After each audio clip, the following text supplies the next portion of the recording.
முன்னொரு சமயம் வாழ்ந்திருந்த மக்களுக்கு காலரா தொற்று உள்ளிட்ட கடுமையான விஷ ஜுர நோய்கள் ஏற்பட்டு மிகுந்த சிரமத்திற்கு உள்ளாகி இருக்கின்றனர்.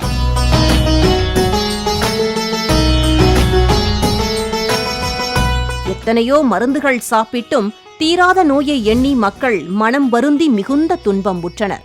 அப்போதுதான் இந்த கொடிய நோய்கள் தீர இங்கே உள்ள குடும்ப தேவதைகளான கிராம தெய்வங்களை போற்றி குல வழிபாடு செய்துள்ளனர். புவியை காத்திட பாயும் கங்கையை சடையில் முடித்த மக்களின் நோய்கள் தீர மனமிறங்கி அருளாசி தந்த அந்த கிராம தேவதைகளின் அருளினால் நோய் நீக்கம் பெற்று மக்கள் மகிழ்ச்சியும் நிம்மதியும் பெற்று வாழ்ந்து வந்தனர். தற்போது வரை அது தொன்று தொட்டு விக்கிரக பிம்பமாக வைத்து கங்கா முதலான 9 கன்னி தெய்வங்களாக உருவகப்படுத்தி வழிபாடு செய்யப்பட்டு வருகிறது. கோப பார்வையில் காமனை எரித்து யோக வழி காத்த மகா யோகனே.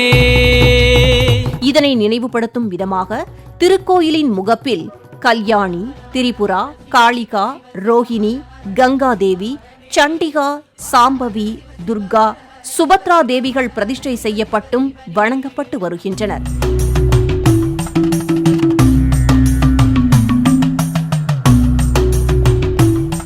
ஸ்ரீ கங்கா மாதாவை தரிசித்து பாலகுருநாதீஸ்வர சுவாமியை தரிசனம் செய்தால் தரிசனம் முழுமையடைவதோடு சுவாமியின் பரிபூரண அருளும் கிடைக்குமாம்.